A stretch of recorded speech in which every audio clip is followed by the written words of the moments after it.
ನಮಸ್ಕಾರ, good morning. 30 ನಿಮಿಷ 30 ಸುದ್ದಿಗೆ ಸ್ವಾಗತ. ನಾನು ಪೃಥ್ವಿರಾಜ್ ಹಾರ್ನಹಳ್ಳಿ. 30 ನಿಮಿಷ 30 ಸುದ್ದಿಯಲ್ಲಿ ರಾಜ್ಯ, ದೇಶ, ವಿದೇಶದಲ್ಲಿ ಆಗಿರುವಂತಹ ಪ್ರಮುಖ ಬೆಳವಣಿಗೆಗಳ ಸುದ್ದಿಗಳನ್ನು ಒಂದೊಂದಾಗಿ ನಿಮ್ಮ ಮುಂದೆ ಇಡ್ತಾ ಹೋಗ್ತೀನಿ, ನೋಡ್ತಾ ಹೋಗೋಣ.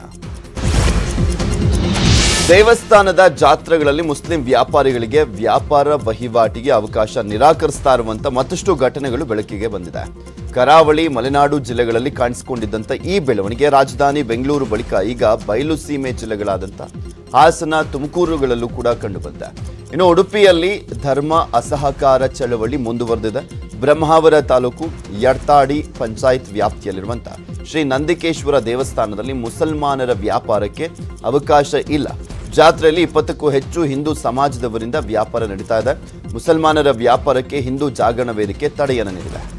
ಇನ್ನು ತುಮಕೂರಲ್ಲೂ ಕೂಡ ಜಾತ್ರಾ ಸಮಾರಂಭಗಳಲ್ಲಿ ಮುಸ್ಲಿಂ ವರ್ತಕರ ವ್ಯಾಪಾರಕ್ಕೆ ವಿರೋಧಿಸಲಾಗಿದೆ.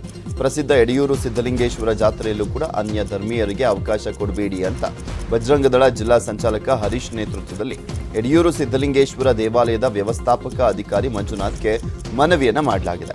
ಕುಣಿಗಲ್ ತಾಲೂಕಿನಲ್ಲಿರುವಂತಹ ಯಡಿಯೂರು ಸಿದ್ಧಲಿಂಗೇಶ್ವರ ದೇವಾಲಯದಲ್ಲಿ ಏಪ್ರಿಲ್ 1ರಿಂದ ಏಪ್ರಿಲ್ 14ರವರೆಗೆ ನಡೆಯಲಿರುವಂತಹ ಸಿದ್ಧಲಿಂಗೇಶ್ವರ ಜಾತ್ರೆ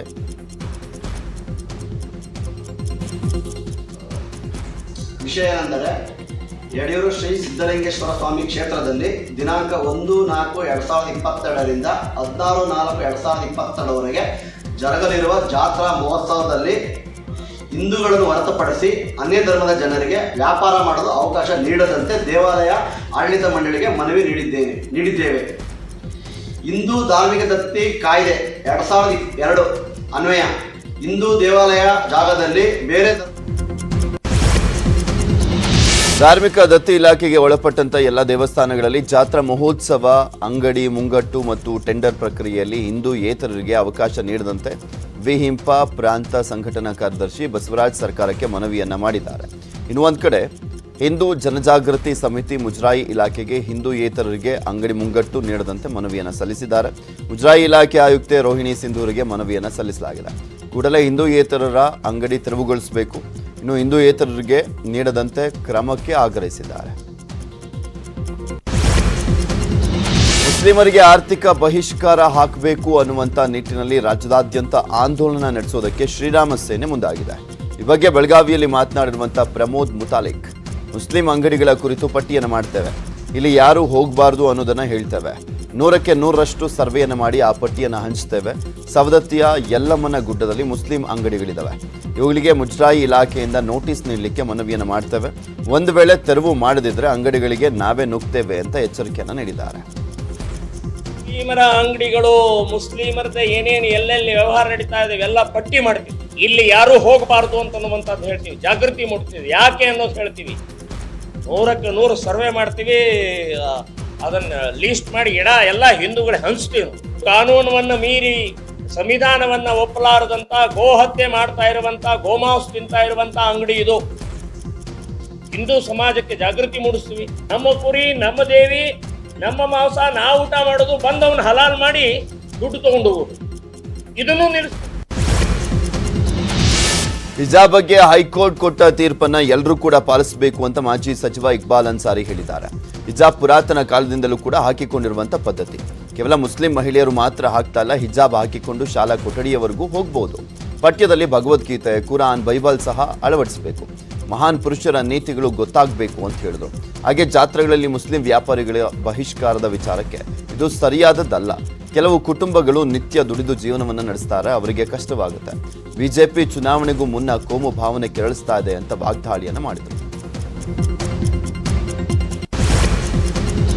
ಬಜರಂಗದಳ ಕಾರ್ಯಕರ್ತ ಹರ್ಷ ಕೊಲೆ ಪ್ರಕರಣವನ್ನು ರಾಷ್ಟ್ರೀಯ ತನಿಖಾ ಸಂಸ್ಥೆ ಎಫ್ಐಆರ್ ದಾಖಲಿಸಿಕೊಂಡಿದೆ. ಕೇಂದ್ರ ಸಚಿವೆ ಶೋಭಾ ಕರಂದ್ಲಾಜೆ ಎನ್ಐಎ ತನಿಖೆಗೆ ಮನವಿಯನ್ನು ಮಾಡಿದ್ರು. ಕೇಂದ್ರದ ಗೃಹ ಸಚಿವ ಅಮಿತ್ ಶಾಗೆ ಶೋಭಾ ಪತ್ರವನ್ನು ಬರೆದಿದ್ರು. ಈಗ ಎನ್ಐಎ ಎಫ್ಐಆರ್ ದಾಖಲಿಸಿಕೊಂಡಿದ್ದ ಪ್ರಕರಣಕ್ಕೆ ಸಂಬಂಧಪಟ್ಟಂತೆ ಕರ್ನಾಟಕ ಪೊಲೀಸರು 10 ಜನರನ್ನ ಬಂಧಿಸಿದ್ದಾರೆ. ಶೀಘ್ರವೇ ಬಂಧಿತರನ್ನ ಎನ್ಐಎ ವಶಕ್ಕೆ ನೀಡಲಿದ್ದಾರೆ. ಫೆಬ್ರವರಿ 20ರಂದು ಶಿವಮೊಗ್ಗದಲ್ಲಿ ನಡೆದಿದ್ದಂತಹ ಹರ್ಷ ಕೊಲೆ ಪ್ರಕರಣ ತನಿಖೆ ಇನ್ನಷ್ಟು ಚುರುಕುಗೊಳಿಸಲಾಗ್ತಾ ಇದೆ. ಈ ಬಗ್ಗೆ ಪ್ರತಿಕ್ರಿಯಿಸಿರುವಂತಹ ಗೃಹ ಸಚಿವ ಆರಗ ಜ್ಞಾನೇಂದ್ರ, ಪ್ರಕರಣದ ಮಾಹಿತಿ ಎನ್ಐಎ ಅವರಿಗೆ ತಲುಪಿದೆ ಎಂಬ ಮಾಹಿತಿ ನನಗೂ ಕೂಡ ಗೊತ್ತಾಗಿದೆ. ಪ್ರಕರಣದಲ್ಲಿ ಪೊಲೀಸರು ಹಾಕಿರುವಂತಹ ಸೆಕ್ಷನ್ ಆಧಾರದ ಮೇಲೆ ಎನ್ಐಎ ಅವರು ತನಿಖೆಗೆ ತೆಗೆದುಕೊಂಡಿದ್ದಾರೆ ಅಂತ ಹೇಳಿದರು. ಬಾಗಲಕೋಟೆ ಜಿಲ್ಲೆಯ ಮುಧೋಳ ಪಟ್ಟಣದಲ್ಲಿ ಸಾಮಾಜಿಕ ಜಾಲತಾಣದಲ್ಲಿ ಯುವತಿ ವಿವಾದಾತ್ಮಕ ಸ್ಟೇಟಸ್ ಅನ್ನು ಹಾಕಿದ್ದಾಳೆ. ದೂರು ದಾಖಲಾದಂಥ ಬೆನ್ನಲ್ಲೇ ಯುವತಿ ಕತ್ತುಮಾಳನ್ನು ಮುಧೋಳ ಪೊಲೀಸರು ಬಂಧಿಸಿದ್ದಾರೆ. ಪಾಕಿಸ್ತಾನ ಪರವಾಗಿ ವಿವಾದಾತ್ಮಕ ಸ್ಟೇಟಸ್ ಅನ್ನು ಹಾಕಿದ್ದಂಥ ಹಿನ್ನೆಲೆಯಲ್ಲಿ ಕೇಸನ್ನು ದಾಖಲು ಮಾಡಲಾಗಿದೆ. ಜೇಮ್ಸ್ ಸಿನಿಮಾ ಬಾಕ್ಸ್ ಆಫೀಸ್ನಲ್ಲಿ ಅಕ್ಷರಶಃ ಅಬ್ಬರಿಸಿದೆ. ಈ ಚಿತ್ರ 4 ದಿನಕ್ಕೆ ವಿಶ್ವ ಮಟ್ಟದ ಕಲೆಕ್ಷನ್ ನಲ್ಲಿ 100 ಕೋಟಿ ರೂಪಾಯಿ ಕ್ಲಬ್ ಸೇರಿದೆ. ಪುನೀತ್ ಹೀರೋ ಆಗಿ ಕಾಣಿಸಿಕೊಂಡಂತ ಕೊನೆಯ ಸಿನಿಮಾ ಇಷ್ಟು ದೊಡ್ಡ ಕಲೆಕ್ಷನ್ ಮಾಡಿರುವಂಥದ್ದು ಸಹಜವಾಗಿಯೇ ಅವರ ಅಭಿಮಾನಿಗಳ ಸಂತಸಕ್ಕೆ ಕಾರಣವಾಗಿದೆ. ಈ ಖುಷಿಯನ್ನು ಹಂಚಿಕೊಳ್ಳೋಕೆ ಬೆಂಗಳೂರಿನಲ್ಲಿ ಚಿತ್ರತಂಡ ಸಕ್ಸಸ್ ಮೀಟ್ ಅನ್ನು ನಡೆಸಿತು. ಸಕ್ಸಸ್ ಮೀಟ್ಗೆ ಅತಿಥಿಯಾಗಿ ಹ್ಯಾಟ್ರಿಕ್ ಹೀರೋ ಶಿವರಾಜ್ ಕುಮಾರ್ ಆಗಮಿಸಿತ್ತು. ಕಾರ್ಯಕ್ರಮದಲ್ಲಿ ಮಾತನಾಡಿದಂಥ ಶಿವಣ್ಣ, ಅಪ್ಪು ಚಿಕ್ಕ ಮಗುವಿನಿಂದ ನೋಡಿದ್ದೇನೆ, 3 ಜನ ಜೊತೆಯಾಗಿರ್ತಿದ್ವಿ. ಅಪ್ಪು ಹೃದಯಕ್ಕೆ ಕನೆಕ್ಟ್ ಆಗ್ತಾ ಇದ್ದ. ಅಪ್ಪು ಅಪರೂಪದ ನಟ. ಅಪ್ಪುಗೆ ಡಬ್ಬಿಂಗ್ ಮಾಡುವಾಗ ನೋವಿನಿಂದಲೇ ವಾಯ್ಸನ್ನು ಕೊಟ್ಟೆ. ಜೇಮ್ಸ್ 100 ಕೋಟಿ ಗಳಿಸಿದ್ದಕ್ಕೆ ಅಭಿಮಾನಿಗಳೇ ಕಾರಣ ಅಂತ ಹೇಳಿದ್ರು. ಸಡನ್ ಆಗಿ ನಮ್ಮ ಒಂದು ವಸ್ತು ಹೋಗ್ಬಿಟ್ಟ ಮೇಲೆ ಏನ್ ಮಾಡ್ಬೇಕು, ಏನ್ ರಿಯಾಕ್ಟ್ ಮಾಡ್ಬೇಕಂತ ಗೊತ್ತಾಗಲ್ಲ. ಅಂಥದ್ರಲ್ಲೂ ಸ್ಟ್ರಾಂಗ್ ಆಗಿ ನಿಂತು, ಆಮೇಲೆ ನಮ್ಮ ಕೈಲಿ ಬೇರೆ ಬಂದು ಕೇಳಿದ್ರು ಡಬ್ಬಿಂಗ್ ಮಾಡಿಬಿಡಿ ಅಂತ. ನಾನು ಅಯ್ಯೋ ಹೆಂಗ್ ಮಾಡಲಿ, ನನಗೆ first of all Appu voice match ಮಾಡೋಕ್ಕೆ ಆಗಲ್ಲ. ಯಾಕಂದ್ರೆ ಇನ್ನೊಬ್ಬ ಆಕ್ಟರ್ ಇನ್ನೊಬ್ಬನ ಶೂಸಲ್ಲಿ ಯಾರೇ ಅಣ್ಣ ತಮ್ಮ ಇರ್ಬೋದು, ಬ್ಲಡ್ ಇರ್ಬೋದು, ಬಟ್ ಆ ಶೀಜಂಗೆ ನುಗ್ಗಕ್ಕಾಗಲ್ಲ. ಅದು ಅಪ್ಪು ಮಾಡೋಂಥ ಕ್ಯಾರೆಕ್ಟರ್ ಯಾರು ನುಗ್ಗಕ್ಕಾಗಲ್ಲ, ಬಹಳ ಕಷ್ಟ. ಯಾಕಂದ್ರೆ ಅವನೊಂಥರ ಅಪರೂಪವಾದ ಆಕ್ಟರ್, ಅವನು ವೆರಿ ಡಿಫ್ರೆಂಟ್. ವಿಪಕ್ಷ ನಾಯಕ ಸಿದ್ದರಾಮಯ್ಯ ತವರು ಮೈಸೂರು ಜಿಲ್ಲೆ ಸಿದ್ದರಾಮನಹುಂಡಿಯಲ್ಲಿ ಅದ್ದೂರಿ ಜಾತ್ರೆ ನಡೀತಾ ಇದೆ. ಶ್ರೀ ಸಿದ್ದರಾಮೇಶ್ವರ ಚಿಕ್ಕಮ್ಮ ತಾಯಿ ಜಾತ್ರಾ ಮಹೋತ್ಸವದಲ್ಲಿ ವಿಪಕ್ಷ ನಾಯಕ ಸಿದ್ದರಾಮಯ್ಯ ಭಾಗಿಯಾಗಿ ಸಿದ್ದರಾಮೇಶ್ವರನಿಗೆ ಪೂಜೆಯನ್ನು ಸಲ್ಲಿಸಿದರು. ಪ್ರತಿ 3 ವರ್ಷಕ್ಕೆ ಒಮ್ಮೆ ಜಾತ್ರಾ ಮಹೋತ್ಸವ ನೆರವೇರುತ್ತೆ. ಜಾತ್ರೆಯಲ್ಲಿ ಭಾಗಿಯಾಗಿ ಮಾತನಾಡಿದಂಥ ಸಿದ್ದರಾಮಯ್ಯ, ನಮ್ಮೂರಿನ ಜಾತ್ರೆಗೆ ನಾನು ಯಾವಾಗಲೂ ಕೂಡ ತಪ್ಪಿಸಿಲ್ಲ. ಸಚಿವನಾಗಿದ್ದಾಗಲೂ ಕೂಡ ಬಂದಿದೆ, ಮುಖ್ಯಮಂತ್ರಿ ಆಗಿದ್ದಾಗಲೂ ಕೂಡ ಬಂದಿದೆ, ಈಗಲೂ ಬಂದಿದ್ದೇನೆ. ಇಲ್ಲಿ ಬಂದು ಹೋಗೋದೇ ಖುಷಿ ಅಂತ ಸಂತೋಷವನ್ನು ಹಂಚಿಕೊಂಡರು. ಈ ಜಾತ್ರೆ 2 ವರ್ಷಕ್ಕೊಮ್ಮೆ ನಡೀತಾ ಇತ್ತು.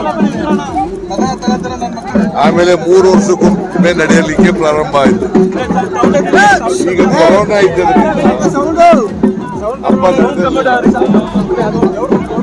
ಈಗ 6 ವರ್ಷಗಳ ನಂತರ ನಡೀತಾ ಇದೆ. ನಾನು ಈ ಸಿದ್ದರಾಮೇಶ್ವರನ ಜಾತ್ರೆಗೆ ಯಾವಾಗಲೂ ತಪ್ಪಿಸ್ಕೊಂಡಿಲ್ಲ. ಇನ್ನು ಸಿದ್ದರಾಮೇಶ್ವರ ಜಾತ್ರಾ ಮಹೋತ್ಸವದಲ್ಲಿ ಮಾಜಿ ಸಿಎಂ ಸಿದ್ದರಾಮಯ್ಯ ಸಖತ್ತಾಗಿ ಸ್ಟೆಪ್ಸ್ ಅನ್ನು ಹಾಕಿದ್ದಾರೆ. ಸುಮಾರು 40 ನಿಮಿಷಗಳ ಕಾಲ ಕುಣಿದು ಕುಪ್ಪಳಿಸಿದ್ರು ಸಿದ್ದರಾಮಯ್ಯ. ಜಾನಪದ ವಾದ್ಯಗಳಿಗೆ ತಕ್ಕಂತೆ ಸಿದ್ದು ಹೆಜ್ಜೆಯನ್ನ ಹಾಕಿದ್ದಾರೆ. ಸಿದ್ದರಾಮಯ್ಯರನ್ನ ಅವರ ಡ್ಯಾನ್ಸ್ ಅನ್ನು ನೋಡಲಿಕ್ಕೆ ಅವರ ಅಭಿಮಾನಿಗಳು ಮುಗಿಬಿದ್ರು. ಇನ್ನು ಅಪ್ಪನ ಡ್ಯಾನ್ಸ್ ಬಗ್ಗೆ ಮಗ ಯತೀಂದ್ರ ಸಿದ್ದರಾಮಯ್ಯ ಮಾತನಾಡಿ, ಈ ವಯಸ್ಸಿನಲ್ಲಿ ಅಪ್ಪ ವೀರನ ಕುಣಿತ ಮಾಡ್ತಾರೆ ಅಂತ ಅಂದುಕೊಂಡಿರಲಿಲ್ಲ. ಜನರ ಉತ್ಸಾಹವನ್ನು ನೋಡಿ ಡ್ಯಾನ್ಸ್ ಮಾಡಿದ್ದಾರೆ ಅಂತ ಹೇಳಿದರು.